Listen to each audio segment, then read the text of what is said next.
A very good evening to all. A very good evening. कैसे हैं सब लोग? आज पूरा होली के रंग में आपका चेहरा रंगा हुआ होगा और दैट मीन्स हाथ भी काले पीले ऐसे में जैसे हो रहे होंगे और होप सो आप लोगों ने बहुत एंजॉय किया होगा। आप खुश होंगे, आपकी फैमिली स्वस्थ होंगी और खुश होंगी, यही मैं आप लोगों से प्रार्थना करता हूँ। तो आज खैर कहते हैं ना कि क्लास भी हमारे लिए इंपॉर्टेंट है और खुशी भी हमारे लिए, दोनों ही चीजें वेरी इंपॉर्टेंट होती हैं। तो दोनों चीजें अपने अपनी जगह अपना अपना एक तालमेल अच्छे से रखेंगे तो हमारी जिंदगी एक अच्छे से चलती रहेगी। तो आज फिर से मैं आप लोगों के सामने आया, ज्यादा समय आप लोगों का नहीं लूंगा। सुपर 30 वाला एक फिर से एक इवेंट लेकर आया। कल जैसे हम लोगों ने देखा, आज भी हम लोगों ने देखा। तो कल पता नहीं क्या टेक्निकल की इश्यू की वजह से हमारी क्लास में जो स्टार्टिंग में वॉइस है वो नहीं आ पाई थी। कोई बात नहीं, लेकिन क्वेश्चंस तो आप लोगों ने देख लिए होंगे। कोई जरूरत नहीं है भाई वॉइस को देख के, हम वैसे भी देख सकते हैं ना। इतना तो आप लोग थोड़ा बहुत कोऑपरेट कर लिया करो, ठीक है। तो चलिए, तो आज एक बार क्लास को सभी लोग शेयर कर दीजिए और मैं क्वेश्चंस आपके लिए लाया हूं। कल पावर प्लांट के, थर्मोडायनेमिक्स के, रेफ्रिजरेशन के आपके क्वेश्चंस आपके सामने, आईसी इंजन के चारों के मिक्स थे। आज भी ऐसा कुछ मैंने किया है कि आप लोगों के लिए मिक्स क्वेश्चन में लेकर आया। तो सभी लोग एक बार जल्दी से क्लास को स्टार्ट करेंगे, फिर हम लोग आगे बढ़ते हैं। कैसी तैयारी आप लोगों की चल रही है, क्योंकि रिसेंटली आपके जो एग्जाम है, एनएचपीसी आपका आने वाला है, यूपीटर प्लस सी आपके आने वाला है, यूपीपीएससी एई आपका आने वाला है। तो आपके रिसेंटली 3-4 एग्जाम आप लोगों के होने वाले हैं अप्रैल के मंथ में। तो आप लोग एक बार बने रहिए और आगे करते शेयर कर दीजिए जल्दी से, फिर हम लोग क्लास को स्टार्ट करते हैं। Right,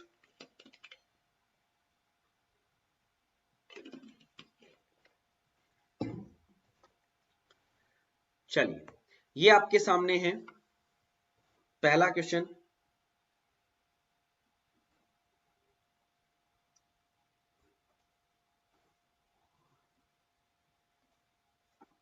wait wait wait wait wait, चलिए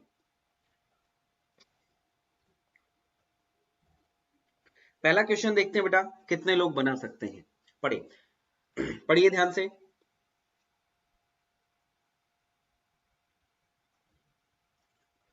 choose the correct statement among the following. आपको क्या करना है, करेक्ट स्टेटमेंट चूज करना है जो आपको दिए हुए हैं। Temperature is an extensive property, mass remains same in an open system, the system boundaries are collapsible and extendable, an isolated system always exchange energy in the form of heat only. भाई ये भी गलत है, ये भी गलत है, ये भी गलत है, तो ऑप्शन आपका क्या होगा?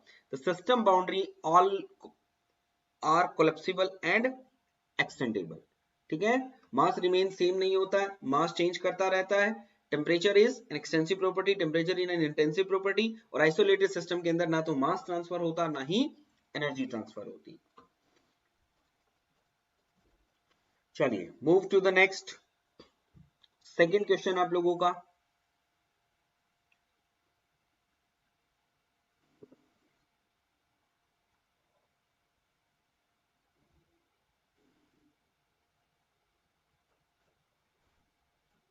The fundamental unit of enthalpy is, the fundamental unit of enthalpy is, जो एंथैल्पी है उसकी फंडामेंटल यूनिट क्या होगी? तो एंथैल्पी सबसे पहले यूनिट देख लो, क्या हम बोलते हैं? It is kilojoule per KG. Kilojoule per KG कह दें, किलोजूल क्या हो जाएगा आपका? Newton metre per KG. Newton को हमको क्या लिख सकते हैं? M L T minus two. Metre आ जाएगा आपका एल, और ये आपका आ जाएगा केजी। केजी भी हटाना चाहो तो केजी हटा सकते हो, that means there is a, इसके अंदर केजी का शायद कुछ नहीं दिया हुआ, छोड़ दो इसको। ठीक है, एम है तो एम अपना वहीं से आ जाएगा। तो क्या हो गया? M L two T minus two दिख गया, तो ऑप्शन हो जाएगा M L two T minus two. तो fundamental unit of enthalpy is M L two T minus two. Right, चलिए नेक्स्ट पर आइए। चलिए हरी अप, थर्ड क्वेश्चन आपके सामने।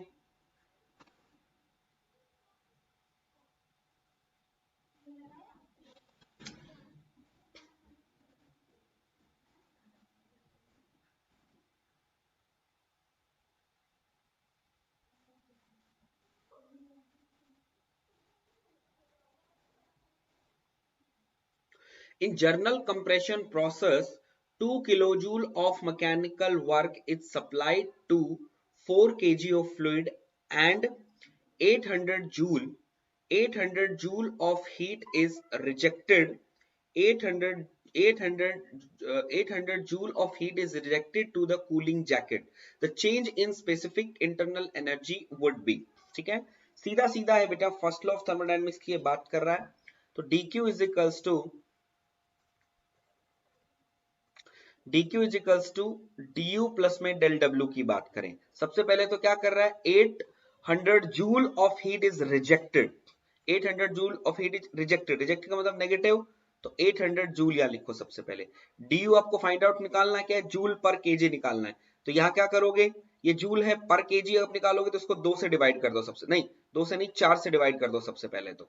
ठीक है, क्योंकि ये जूल पर केजी हो जाएगा. ये क्या है आपका, मैकेनिकल वर्क इज सप्लाइड. तो मैकेनिकल वर्क इज सप्लाइड तो नेगेटिव आ जाएगा. तो नेगेटिव आ जाएगा तो बेटा ये कितना आ जाएगा, 2000 डिवाइडेड बाय 2. डिवाइडेड बाय 2 नहीं, 4 रे, 4 करे जा रहा हूं. दैट मींस ये आ जाएगा आपका 4. ठीक है, तो यहां से आ गया माइनस 200, ये आपका आ जाएगा du, और यहां से कितना आ जाएगा, माइनस का 500. उधर पटकोगे तो du आपका कितना आ जाएगा, 500. तो ऑप्शन मेरा कितना हो गया, इट इज 300 जूल पर केजी. अब मैंने 4 से डिवाइड आपके सामने पता क्यों किया, क्योंकि ये क्या कह रहा है, स्पेसिफिक इंटरनल एनर्जी निकालनी है. तो specific internal energy what, kilo joule पर किलोग्राम.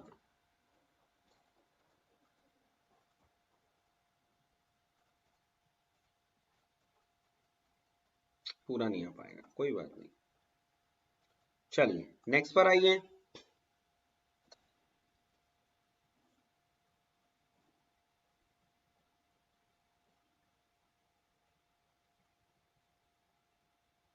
हरी आप.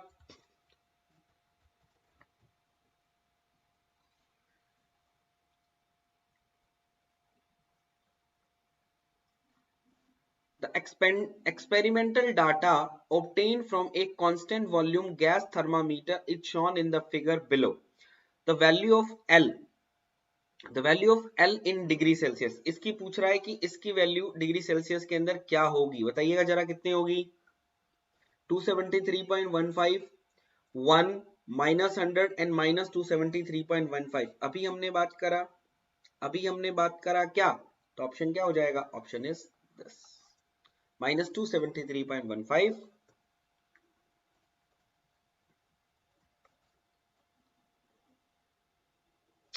चलिए हरी अप, नेक्स्ट पर आइए.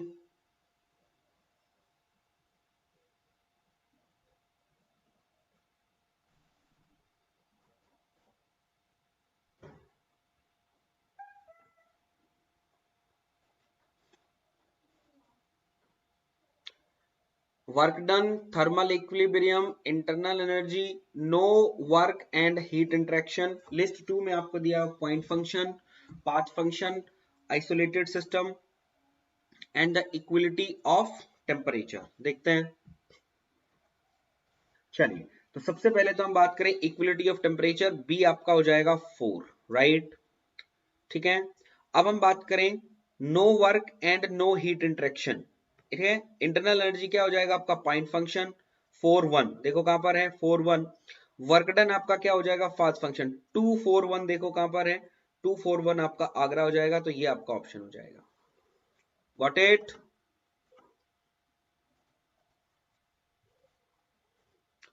चलिए भाई नेक्स्ट क्वेश्चन पर आइए.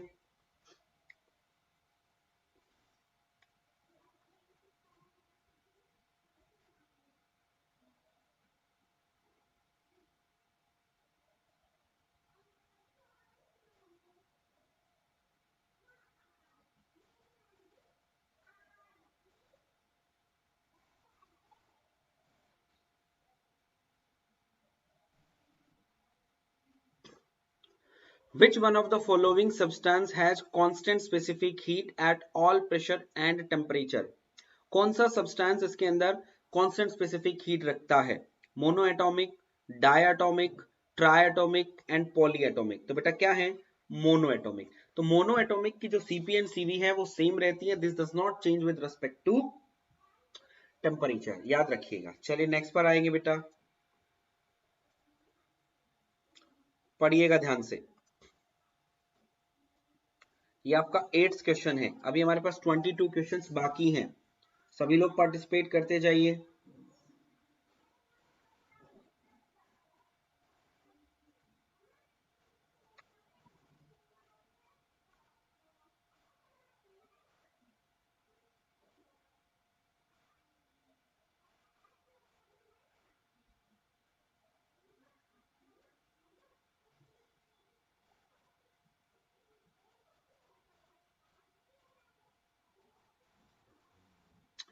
An ideal refrigerating machine works between the temperature limits of 45 degrees Celsius and -8 degrees Celsius. The power required per ton of refrigeration is. आपको क्या निकालना है? आपको पावर निकालना है पर टन ऑफ रेफ्रिजरेशन इज। तो सिंपल सी बात है मेरे बच्चे, COP of refrigerator is equals to refrigeration effect upon my what? बोला सर वर्क इनपुट, राइट। क्या है? पर टन बोल रहा है। मैंने आपको हमेशा बताया पर टन का मतलब 1 टन, 1 टन का मतलब 3.5 kilowatt.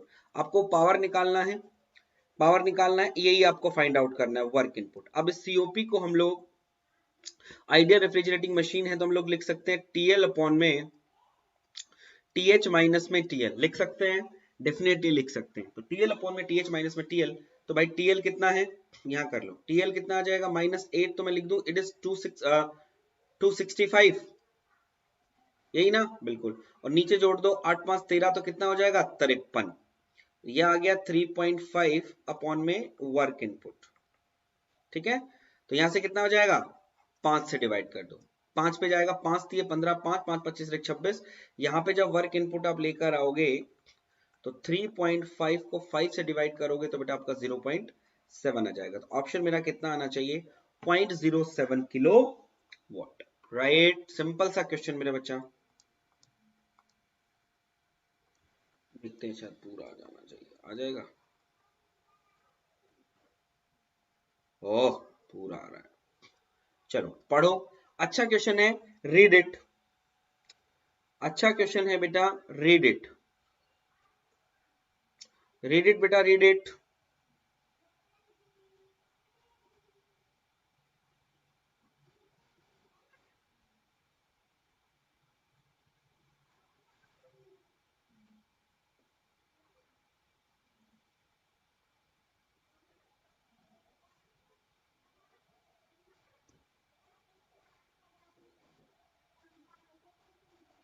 Read it.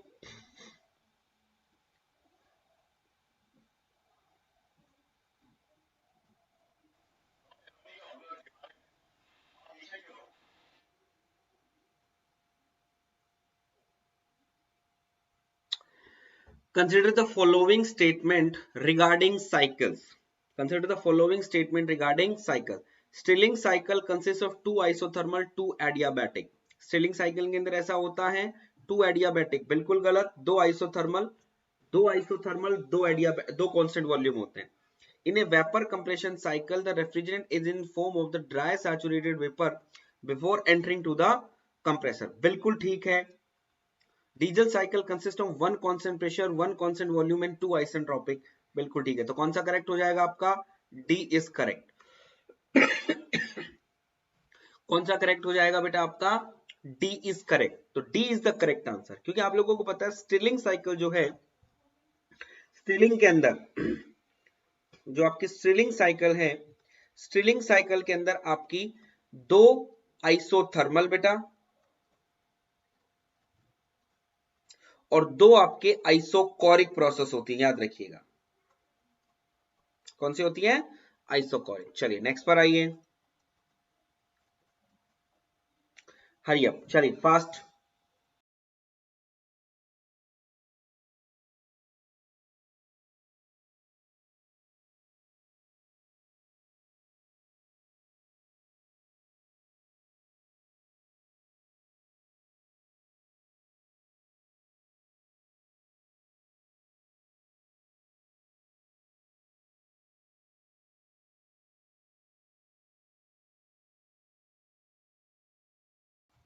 Piston speed is equal to piston speed is equal to stroke into RPM, stroke into RPM, stroke into RPM by 2। तो ऑप्शन आपका क्या हो जाएगा, यहाँ पर ये आ जाएगा, piston speed is 2 into L into N. याद रखिएगा, it is the piston speed. अब कई बार बोल देते हैं कि सर जो पिस्टन स्पीड है हमारे पास, तो जो इंजन होता है वो एक 4 स्ट्रोक होता है, वो 2 स्ट्रोक होता है। एक हमारे पास इंजन होता है 4 स्ट्रोक होता है, एक हमारे पास 2 स्ट्रोक होता है। सर दोनों के लिए ये सेम रहेगी? हाँ बेटा, यही एप्लीकेबल 2 स्ट्रोक के लिए होगी, यही एप्लीकेबल 4 स्ट्रोक के लिए होगी। तो 4 स्ट्रोक और 2 स्ट्रोक, चाहे वो 4 स्ट्रोक हो मेरा बच्चा, चाहे वो 2 स्ट्रोक हो, पिस्टन स्पीड जो है आपकी 2 इंटू एल इंटू एन ही रहेगी, चेंज नहीं होगी, याद रखिएगा। नेक्स्ट पर चले, और बड़ा हो जाएगा शायद, है ना, देख लेते हैं देख लेते हैं देख लेते हैं, नहीं होगा बड़ा। चलिए ध्यान से दीजिएगा, यहां पर आपके सामने एक में प्रोसेसेस दी हुई हैं, एक में आपको साइकिल्स दी हुई हैं, बताना है आपको।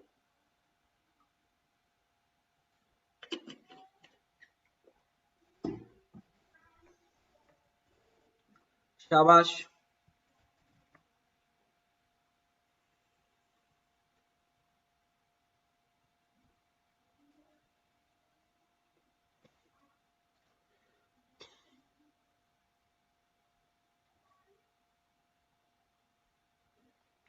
Carnot, Joule, Otto, diesel and Stirling, 5 आपके पास साइकिल दी हुई है। कार्नोट है, जूल है, ओटो है, डीजल है और स्टर्लिंग है। तो आपको बताना है। चलो, two isothermal and 2 constant volume, सीधा सीधा हो गया, अभी बात करी, स्टर्लिंग आ जाएगा।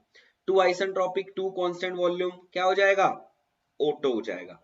2 आइसेंट्रोपिक 2 कांस्टेंट प्रेशर कौन सा हो जाएगा, diesel, sorry sorry sorry sorry, not diesel not diesel not diesel, joule हो जाएगा। तो 532 देखो, 532 कहां है, 532 है। 2 आइसोथर्मल एंड 2 आइसेंट्रोपिक, तो कौन सा कहेंगे, कार्नोट हो जाएगा। तो ऑप्शन आपका क्या हो गया, बॉम्बे, A5B3C2D1, वेरी गुड। चलिए भाई, आईसी इंजन का एक छोटा सा न्यूमेरिकल देखते हैं कितने लोग कर पाते हैं। शाबाश मेरे बच्चे।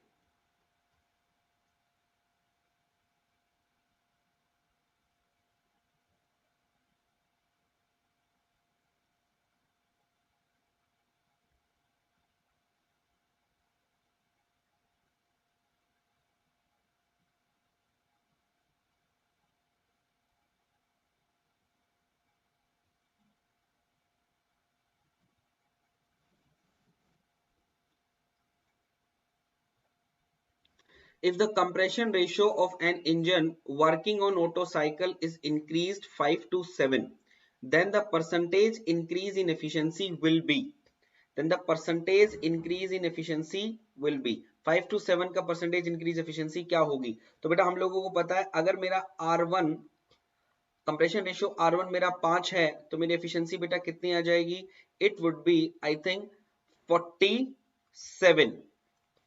कितनी हो जाएगी, ये आपकी 47 हो जाएगी, 0.57।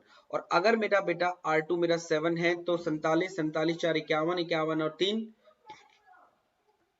54, 0.54। तो दैट मींस ये आपका हो जाएगा। अब आप पूछ रहे हैं कि percentage increase in efficiency will be, कितनी परसेंटेज इंक्रीज एफिशिएंसी हुई, तो निकाल लीजिएगा। 0.54 माइनस में 0.47 divided by then the percentage increase in efficiency, तो निकाल लो। 14 में से 7 गई 7, और यहां से हम लोग कर देंगे कितने कंपैरिजन में, 0.47 के कंपैरिजन में, तो निकाल लो मेरे हिसाब से कितना आ जाएगा परसेंटेज के फॉर्म में। यहां से कितना बचा, 14 में से 7 गई 7 ही आएगा, 0 आ जाएगा, तो 7/100 कर लेना भाई, 0.07 100, तो 7/47 आ जाएगा। 7/47 को 100 से करोगे तो कितना हो जाएगा, हम इसको कर ले तो आई थिंक 14% के आसपास आपका आंसर आना चाहिए। तो ऑप्शन आ जाएगा आपका 14% आपका आंसर होना चाहिए मेरे हिसाब से। गॉट इट, 14% आपका आंसर होना चाहिए। तो 7 छिंग 42 और 6 कम 6, अगर इसको हम यहाँ से 7 से भी करते हैं तो 7 छिंग 42 6 हो गया, 7 7 49 7, तो 6 कम 6 4, तो 7 चौक 28, 7 पंजे 35, हाँ 14% के आसपास आपका आंसर आना चाहिए। Very good. चलिए नेक्स्ट पर आइए।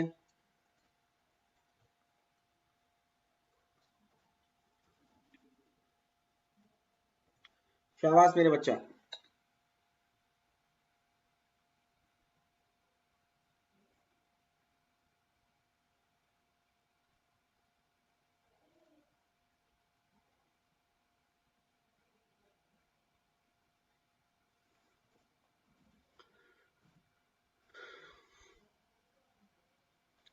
The maximum specific output of an air standard Otto cycle. The maximum specific output an air standard Otto cycle कब मिलेगा? The working fluid should be air. The speed is high. The suction temperature should be high. The temperature of working fluid at the end of the compression to be geometric mean and a minimum of the this. तो option बेटा आपका क्या हो जाएगा? दिल्ली। आप लोगों को पता है फॉर मैक्सिमम वर्कपुट क्या होता है? T2 is equals to T4 होता है एंड दोनों ही किसके इक्वल होते हैं? T1 T3 के इक्वल होते हैं। तो ये आपका ऑप्शन हो जाएगा geometric mean of higher temperature and lower temperature of the cycle, right. चलो इस क्वेश्चन को जरा थोड़ा सा आप करके देखिए एक बार, ठीक है। पहले मैं आपको एक बार क्वेश्चन पढ़ा देता हूं, फिर आप लोग देखना, क्योंकि साइकिल थोड़ा पढ़ लोगे तो दैट मीन्स आपको क्वेश्चन समझ में आ जाएगा। ठीक है, पढ़ो, क्वेश्चन को दिख रहा है, फिर उसके बाद मैं डायग्राम दिखाऊंगे तो आप आराम से समझ जाओगे। चलो चलो करो करो, करके देखो।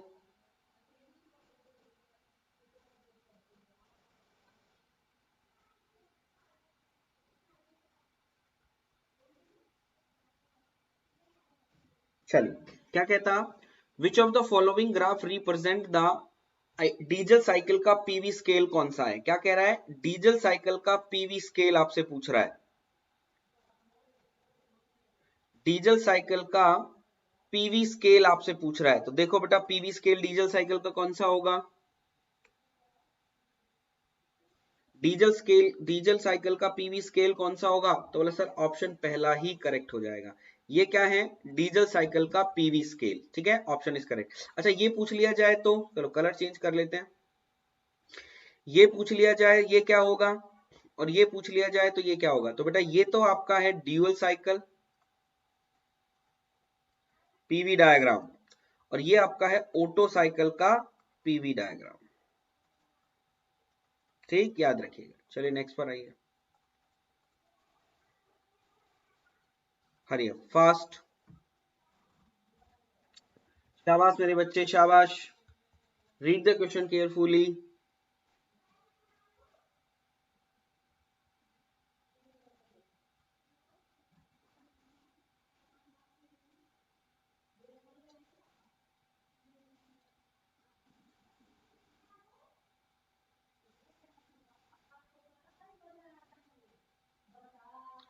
Air standard efficiency of a diesel cycle is dependent upon, air standard cycle of a diesel cycle is depend upon specific heat ratio, cut off ratio, adiabatic compression ratio। तो ऑप्शन आपका क्या हो जाएगा?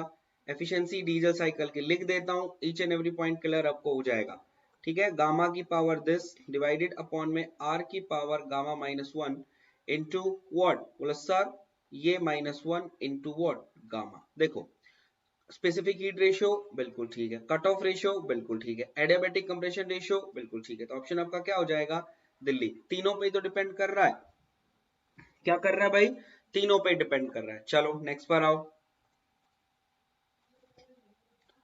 शाबाश। चलो नेक्स्ट पर आओ, 16 question है बेटा आपका ये, अभी हमारे 14 क्वेश्चंस बाकी हैं। चलो शाबाश शाबाश बेटा।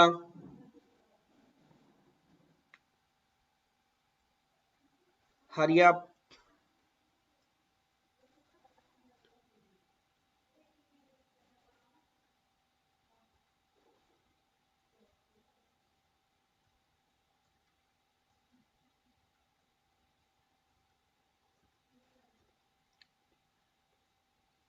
The compression ratio of diesel engine as compare to expansion ratio is, क्या कहता है कि कंप्रेशन रेशियो डीजल इंजन के अंदर as compare to expansion ratio क्या होता है? तो हम लोग क्या कहेंगे?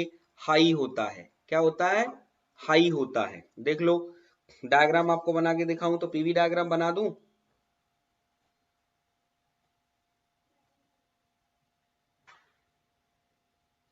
1 2, 3 एंड 4, ये 1 से लेके 2, this is the PV diagram of diesel cycle. PV diagram diesel cycle, ये आपका क्या है, कंप्रेशन रेशियो, और ये आपका क्या है, एक्सपेंशन रेशियो। तो दिख रहा है साफ साफ बड़ा है, ठीक है। सेम क्वेश्चन अगर वो पेट्रोल के लिए पूछता, तो पेट्रोल के लिए बेटा दोनों इक्वल होते हैं। For petrol, for petrol engine compression ratio and expansion ratio are equal होते हैं पेट्रोल के लिए। डीजल के लिए कंप्रेशन रेशियो बड़ा होता है एज कंपेयर टू दिस। चलिए नेक्स्ट पर आइए बेटे, शाबाश।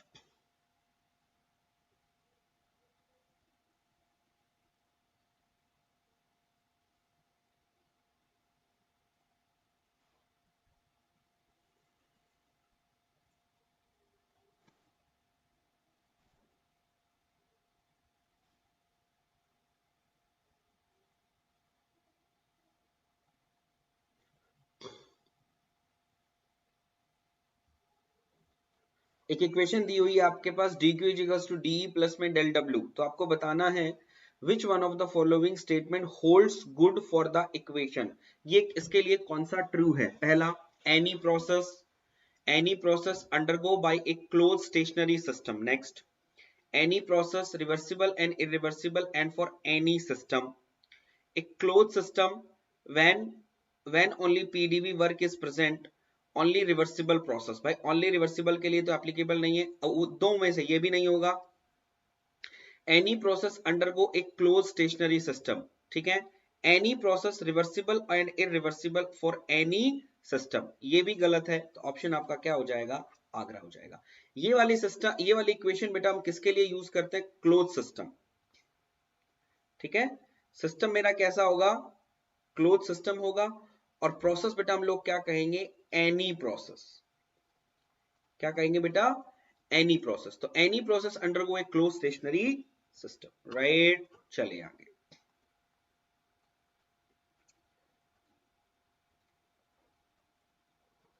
चलो शाबाश, अच्छा क्वेश्चन सेकंड लॉ का। ये बेटा 18 क्वेश्चन है आपका, 12 क्वेश्चन अभी हमारे बचे हुए हैं, देखते हैं कितने लोग कर पाते हैं। शाबाश।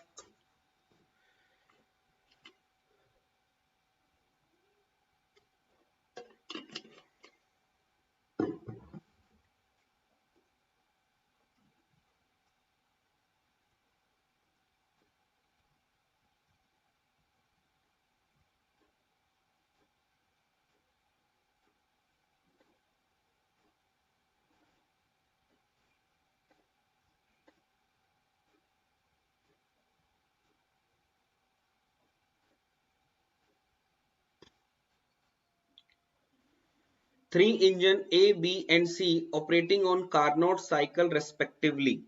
तीन इंजन है A, B and C, जिनके नेम है C। यूज एयर, एक यूज करता है एयर, एक यूज करता है स्टीम, एक यूज करता है helium and as the working fluid. If all the engine operate with in the same temperature limits, then which of the engine have highest efficiency. तीन इंजन है, तीनों के वर्किंग फ्लूइड डिफरेंट डिफरेंट है, एक के अंदर एयर है, एक के अंदर स्टीम है, एक के अंदर हीलियम है, और तीनों ही सेम टेम्परेचर, जो सेम टेम्परेचर लिमिट्स के बीच में काम करता है। तो पूछ रहा है इसमें से सबसे एफिशिएंसी किसकी होगी। तो हम लोग क्या कहेंगे, all engine having same efficiency. क्यों, क्योंकि सर सारे ही क्या है, कारनोट है। कारनोट इंजन की efficiency, Carnot is a reversible engine, और हम लोग कह देंगे reversible engine efficiency, reversible engine efficiency is the function of temperature limits, function of temperature limits only. किसका फंक्शन है, सिर्फ फंक्शन है टेम्परेचर लिमिट्स का। दैट्स व्हाई इन तीनों की इंजन की एफिशिएंसी सेम होगी। चलिए बेटा नेक्स्ट पर आइए, 19th क्वेश्चन आप लोगों का।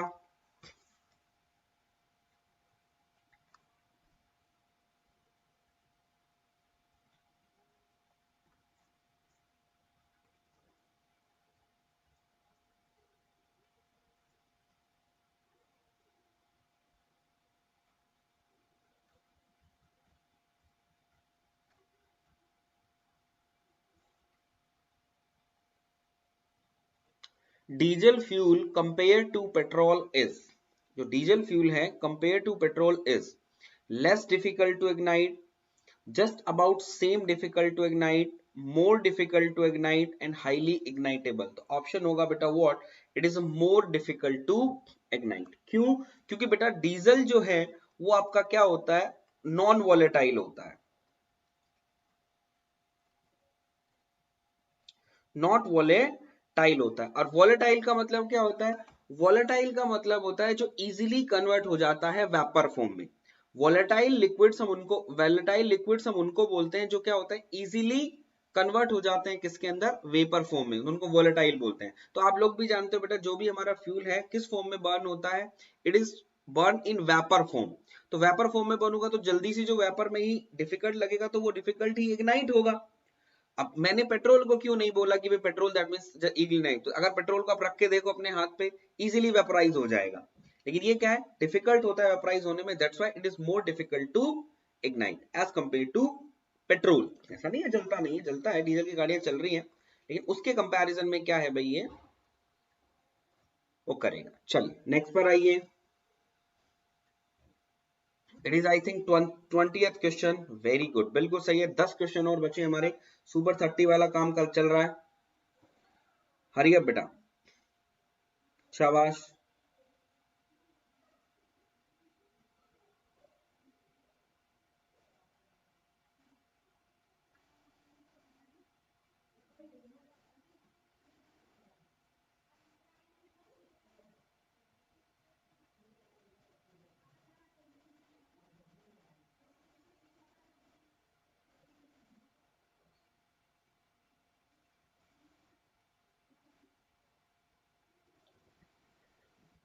Which of the following gas is used as working medium in air standard cycle? क्या कहोगे, ideal gas, natural gas, real gas या परफेक्ट गैस? तो बेसिकली बेटा यहाँ पर हमारे दो ऑप्शन करेक्ट हो सकते हैं, एक आगरा और चेन्नई, तो हम किसको करेक्ट लेके चलेंगे? तो बेसिकली बेटा हम लोग यहाँ पर इसको परफेक्ट गैस को लेकर चलेंगे। बेसिकली जब अजम्पशंस हम लोगों ने देखे होंगे, अजम्पशंस हम लोगों ने देखे होंगे, तो अजम्पशंस जो हैं, अजम्पशंस में लिखा गया है कि the working fluid should be perfect gas, working fluid should be perfect gas. तो कहेंगे सर आइडियल गैस क्यों नहीं कह सकते? बेटा आइडियल गैस इसको इसलिए नहीं, इस आइडियल गैस भी कह सकते हैं, आइडियल गैस और perfect gas these are similar, but यहाँ पर जो वर्ड अच्छा जो माइंड में क्लिक करेगा वो है परफेक्ट गैस, राइट। आ जाइए नेक्स्ट पर आइए,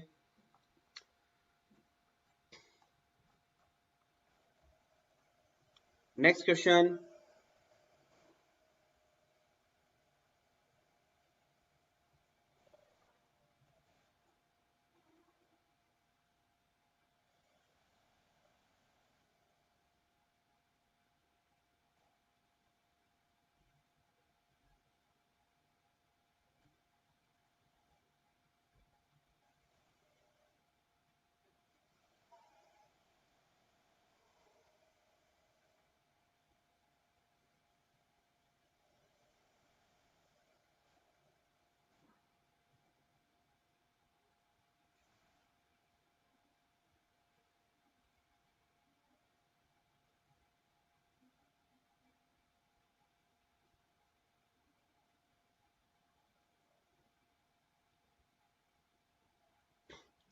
which which aspect is not true in the context of the efficiency of a Carnot cycle engine? कौन सा ट्रू नहीं है? The efficiency of a Carnot engine depend on the temperature of source and sink, बिल्कुल correct है, ये तो सही है ही भाई।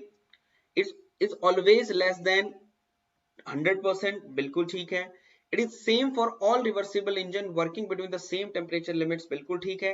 It is depend on the working fluid, बेटा ये वर्किंग फ्लूइड पर डिपेंड नहीं करता है। अगर वर्किंग फ्लूइड पर डिपेंड करता मेरे लाल, तो आपको दिख रहा होगा पहले जो हमने देखा था वो क्वेश्चन मेरा करेक्ट आता, but it is not true, ठीक है। इसकी एफिशिएंसी 100 से कम होती है, वो भी ठीक है। Same for reversible engine working between the same temperature limits, बिल्कुल ठीक है, और वो भी ऊपर वाला भी ठीक है। चलिए नेक्स्ट पर आइए, चलिए नेक्स्ट पर आइए,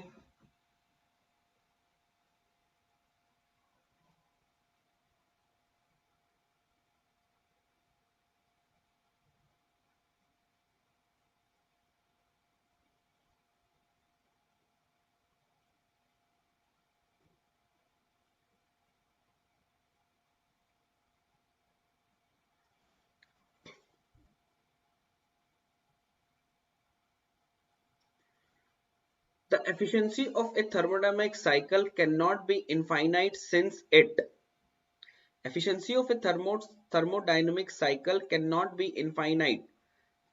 अब कहोगे सर साइकिल की बात इनफाइनाइट साइकिल, तो साइकिल की बात करें, साइकिल जो हमारा रेफ्रिजरेटर है और हमारा जो आपके सामने क्या बोलते हैं उसको हीट पंप है, वो भी तो साइकिल पे ही काम करते हैं, वो भी तो साइकिल पे ही काम कर रहे हैं। बिल्कुल बेटा, साइकिल पे काम कर रहे हैं तो हम लोग कह देंगे साइकिल पे अगर काम कर रहे हैं तो दैट मींस क्या होगा कि उनकी इन्फिनिटी नहीं हो सकती। क्यों? क्योंकि violates the second law of thermodynamics, बताया था ना, violates the second law of thermodynamics. क्योंकि आप लोगों को बताया था कि सर क्लोसियस के हिसाब से, सर क्लोसियस के हिसाब से रेफ्रिजरेटर और हीट पंप की सीओपी कभी भी इंफिनिटी नहीं हो सकती। अगर हो जाएगी तो क्लोसियस स्टेटमेंट फेल हो जाएगी, क्लोसियस स्टेटमेंट फेल हो जाएगी तो क्लोसियस स्टेटमेंट क्या है, क्लोसियस स्टेटमेंट क्या है, क्लोसियस स्टेटमेंट आपकी सेकंड लॉ की स्टेटमेंट है, तो वो फेल हो जाएगी। It violates the second law of thermodynamics. चलिए नेक्स्ट पर आइए मेरे बच्चे। I think it is where 22 23rd, very good, शाबाश। अभी 7 क्वेश्चंस आर लेफ्ट मेरे बच्चे, शाबाश। चलिए,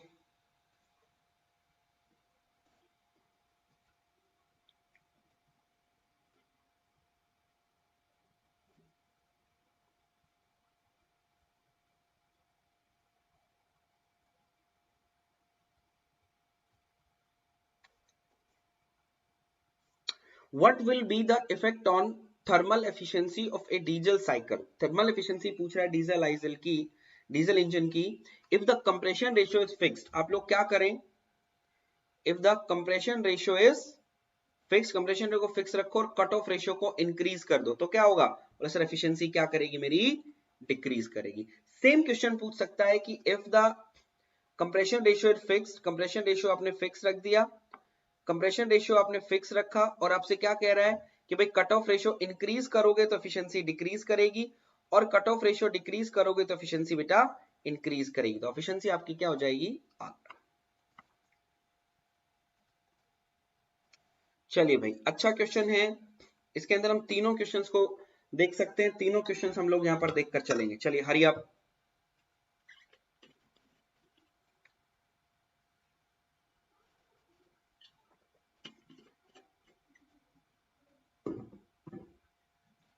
चलिए भाई,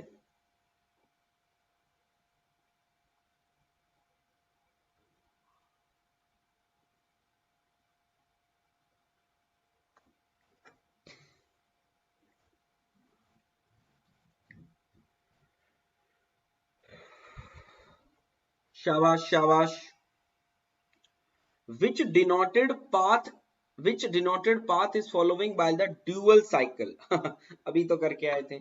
ड्यूअल साइकिल जो है पीवी डायग्राम, तो ड्यूअल साइकिल का पीवी डायग्राम इसमें कौन सा होगा, 1 2 3 4 5 6 7 आपको दी हुई है, तो कौन सा होगा, और सर 1 2 3 5 7, 1 2 3 5 7, तो ऑप्शन आपका कौन सा हो जाएगा, Delhi, Delhi. 1 2 3 5 7 is the dual cycle. मैं आपको दिखाई देता हूँ, रेड कलर कर देता हूँ उसको, ड्यूअल साइकिल।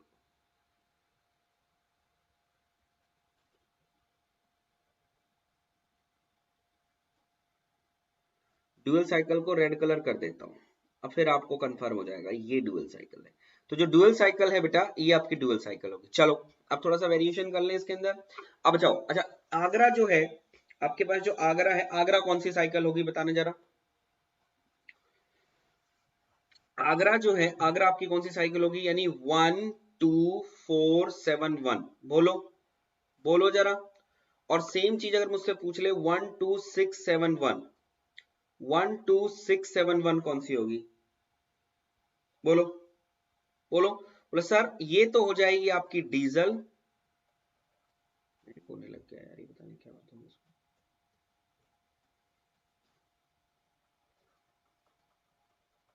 ये तो डीजल हो जाएगी और ये आपकी हो जाएगी बोला गुरु ऑटो, ठीक है, याद रखिएगा। चलिए इसके अंदर मैं थोड़ा सा आप लोगों को दिखाना चाहूंगा, विच of the following represent the slope of constant constant pressure line, तो दैट मींस क्या आ जाएगा,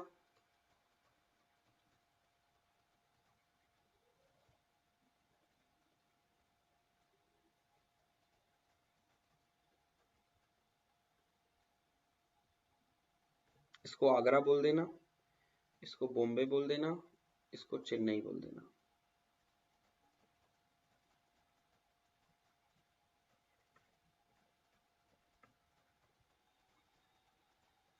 चल बताओ, बताइए बताइए। Which of the following represent the slope of constant pressure line on TS diagram of a gas where the Cp and Cv are the specific heat of gases? तो आगरा, बॉम्बे, चेन्नई और दिल्ली। तो बोला सर क्या हो जाएगा, किसकी बात कर रहा है, कांस्टेंट प्रेशर की बात कर रहा है। बोला सर कांस्टेंट प्रेशर में आपका होगा ये वाला Bombay, dt by dx is equals to T upon में Cp। Very good, very simple. बोला सर चलिए नेक्स्ट पर आइए। देखो वहां पर एंथैल्पी का किया था, यहाँ पर एंट्रोपी का पूछ लिया। चलो 26, अभी 5 क्वेश्चन हमारे बाकी हैं, चलते जाइए चलते जाइए। शाबाश बेटा।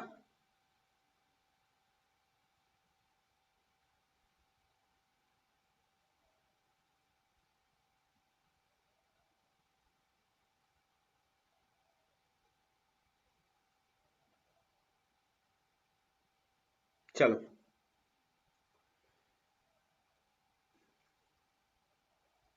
assigning the basic dimension of mass, length, time and temperature respectively as m, l, t and theta, what is the dimension of entropy? तो भाई एंट्रोपी को हम लोग क्या कह देते हैं, कह दो जूल अपॉन में केल्विन। ठीक है, जूल को आप लिख सकते हो न्यूटन मीटर, ये आ जाएगा केल्विन। तो न्यूटन को हम लिख सकते हैं M L T minus two, ये आ गया एल। थीटा को कह रहा है टेम्परेचर, निकाल दो भाई, एम हो जाएगा L two T minus to and theta minus one. देख लो ml2 t minus two theta minus one, तो क्या आ जाएगा आपका, चेन्नई आना चाहिए।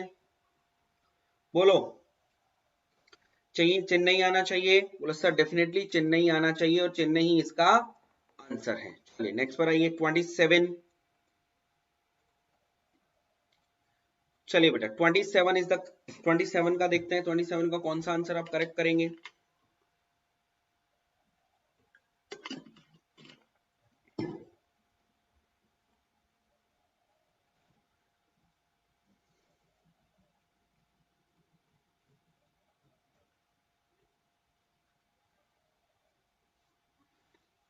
ये क्वेश्चन हम बहुत बार कर चुके हैं, ये क्वेश्चन हम लोग बहुत बार कर चुके हैं। A Carnot engine operates between 300 Kelvin and 600 Kelvin. If the entropy change during the heat addition is 1 kilojoule per Kelvin, the work produced by the engine is। आपको वर्क बताना है कितना होगा। ठीक है, सबसे पहले तो देखो एंट्रोपी जो है, एंट्रोपी मेरे पास क्या होगा, it is dq by t। ये आपको हीट एडिशन का दे रहा है, तो हमारे पास हीट एडिशन आ जाएगा, निकाल लो। ये आपको दे दिया 1, हीट एडिशन हमको निकालना है। हीट एडिशन अगर मैं निकाल लूं, टेम्परेचर मेरा कितना आ जाएगा 600, तो हीट एडिशन मेरी बेटा कितनी आ गई, that mean there is 600 kilo joule मेरे पास आ गई, 600 किलो जूल आ गई। अब ये कहता है वर्क बताइए आप कितना होगा, बस हो गया काम। एफिशिएंसी मेरे पास क्या हो जाएगा,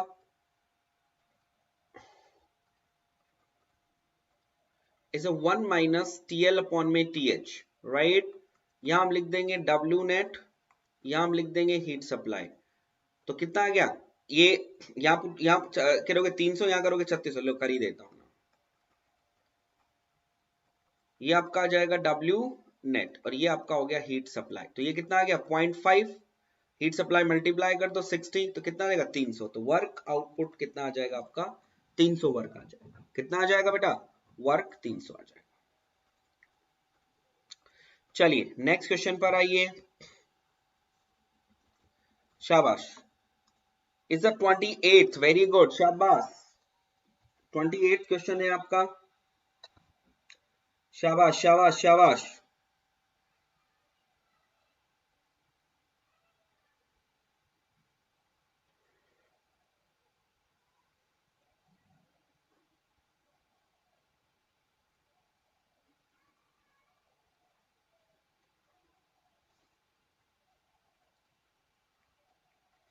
When a system undergoes a process such that dq is equals to t and ds is ds change in entropy greater than 0, तो क्या होगा, it is the irreversible adiabatic। क्या आ जाएगा बेटा, it is irreversible adiabatic। शाबाश, चलिए next पर आइए भाई।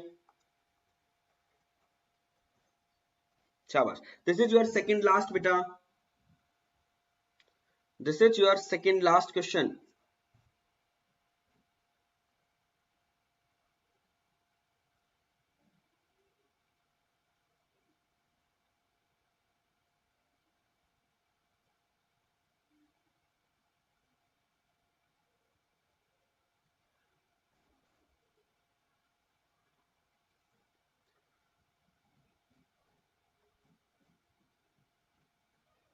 Which one of the following is correct on the basis of second law of thermodynamics? आपके सामने चार ऑप्शंस दिए हुए हैं, इनके अंदर आपको सेकंड लॉ के हिसाब से कौन सा करेक्ट है। For any spontaneous process the entropy of universe increases. चलो आगे बढ़ते हैं। ds is equal to constant temperature, ये गलत है। And efficiency of Stirling cycle is more than, बिल्कुल गलत है।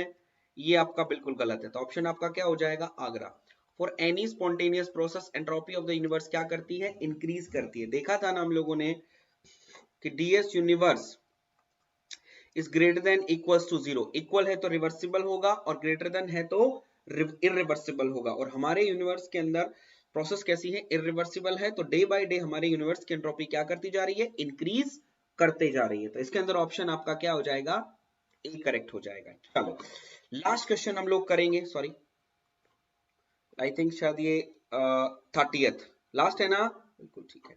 लास्ट क्वेश्चन हम लोग करते हैं। टेक योर टाइम, अपना समय जरूर ले लीजिएगा, that mean there is no problem, मैं समय आप लोगों को दूंगा। इसके अंदर आपके पास एक साइकिल है, ये इस साइकिल की आपको बेटा एफिशिएंसी निकालनी है। एफिशिएंसी ऑफ द साइकिल आपको बताना है। टर्म आपको दी हुई है टेम्परेचर एंट्रोपी पे, एक साइकिल बनी हुई है, इस साइकिल की बेटा आपको एफिशिएंसी फाइंड आउट करनी है। चलो देखते हैं कितने लोग बताते हैं मुझे। हरियप साइकिल है, इसकी एफिशिएंसी आपको फाइंड आउट करनी है। हरियप बेटा।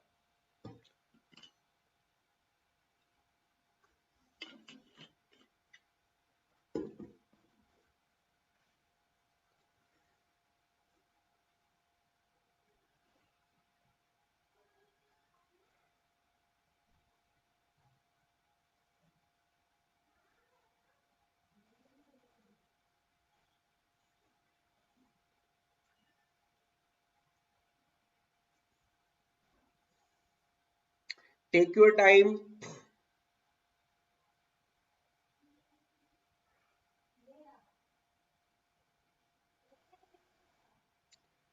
टेक योर टाइम बेटा।